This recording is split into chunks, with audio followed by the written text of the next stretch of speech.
it would be very difficult for Russia to really invade and occupy eastern Ukraine. It's not going to be a cakewalk like Crimea, where a large portion of the population was willing to welcome them with open arms. The Ukrainians in the eastern part of the country will put up a fight, and it's going to be very difficult to, occupy and pacify such a large amount of territory as eastern Ukraine, and that must be running through Vladimir Putin's head right now.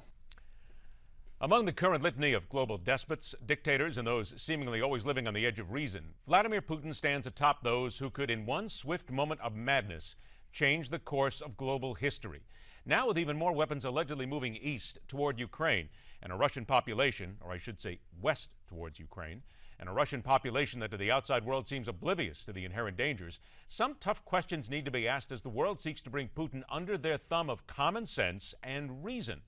So let's welcome back to Midpoint our man in a suitcase, author of historical fiction thrillers and foreign correspondent, L. Todd Wood, and Vice President of the American Foreign Policy Council, Elon Berman. Gentlemen, we thank you so much for joining us. Oh, great to be here. Thanks for having me back on, Ed.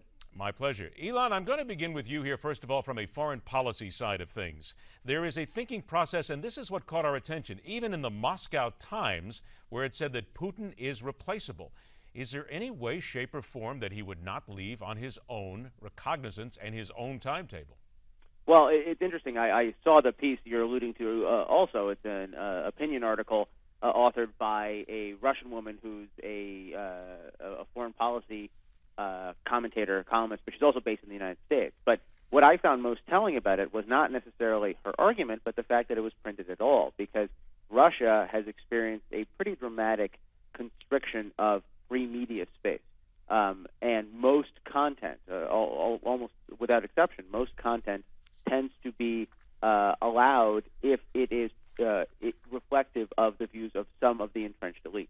The fact that this article was published is more significant than what it contains, in the sense that the argument that it puts forward, that Vladimir Putin may not be infinite, may not be indefinite, is something that not only this author is thinking about, but clearly someone in power in Russia is also thinking about. All right, now when we talk about people in power talking about things, could this possibly be something that Putin himself is hoping to orchestrate, and what would be the reason?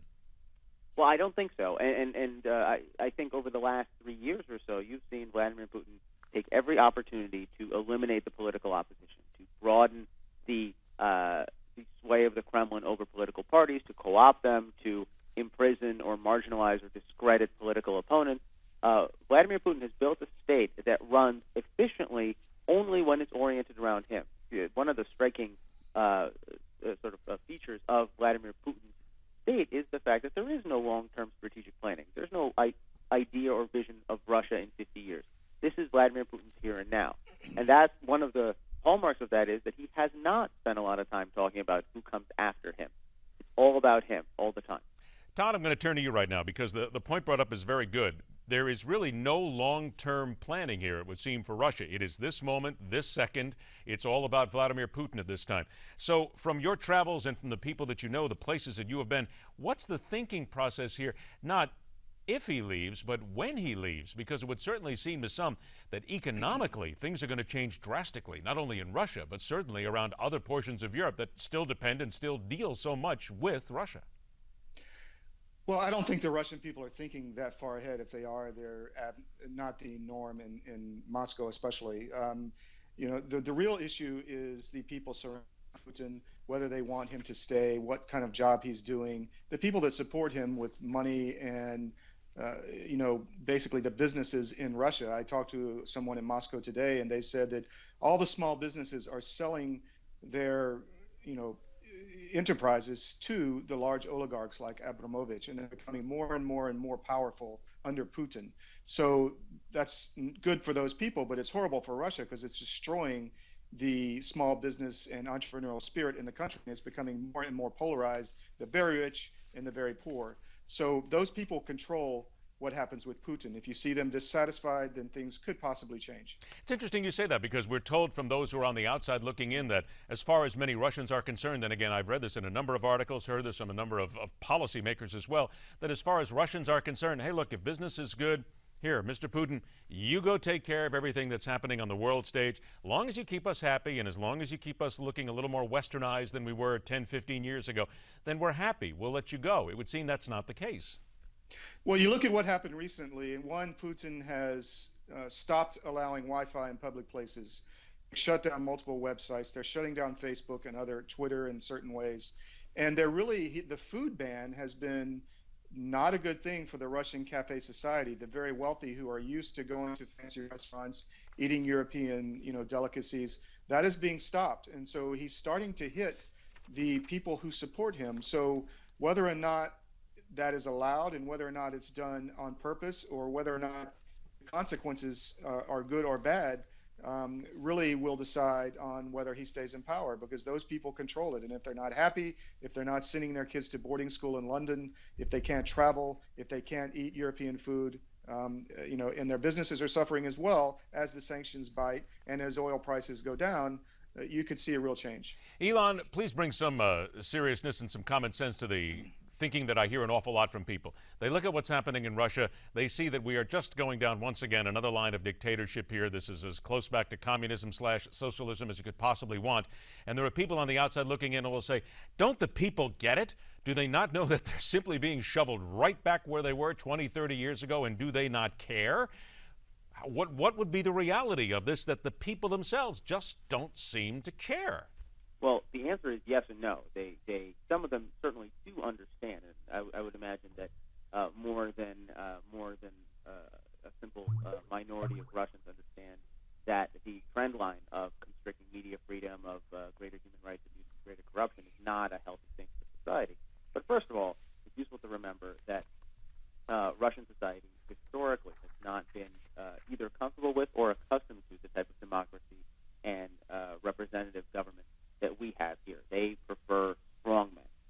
The stronger, the better. And Vladimir Putin is certainly showing that on the world stage today. And second of all, I think what you're going to see is, over the near term, you're going to see a shift in public opinion away from Putin. But it's undeniable that right now, where all of the economic ramifications of Russia's Ukraine policy have yet to kick in, and those are pretty significant. There's an estimate that about $75 billion in capital has fled the Russian Federation in the first half of this year, and it's going to double by the end of the year. That's a tremendous amount of money for what is essentially a one-trick pony economy, just an energy economy. But in the meantime, sort of in the here and now, the Russian people are not feeling it quite yet. And so that's why you see tremendous popularity ratings on the order of 83, 84, 86% for Vladimir Putin. My sense is that's going to erode over time as the sanctions begin to bite, as the bans on sort of voluntary bans that the Kremlin's imposed on commodities is going to begin to bite. But for the moment, Vladimir Putin looks strong, and everyone loves the winner. All right, 2 minutes, a little bit less than 2 minutes left. I'm going to throw this at both of you. First of all, Todd, I'll get it to you. Is there any doubt in your mind or the mind of those who do business with Russia that when Vladimir Putin leaves, it will just be another Putin puppet? It'll be a sycophant, it'll be a buddy, it'll be a drinking friend, but it's still going to be business as usual, much like it is now?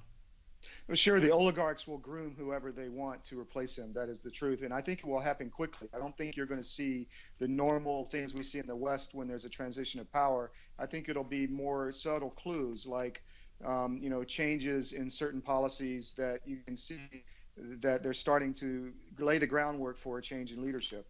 And it'll happen very quickly. Elon, do you agree with that? It'll happen quickly? It'll just be another Putin buddy? Well, I think so. And the sort of the cautionary note is applicable here.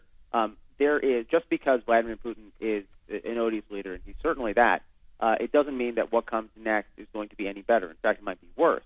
And one of the telltale signs of this, I think, is the fact that the people he has surrounded himself with are those that will carry forward the imperialist impulse that you see playing out in Ukraine.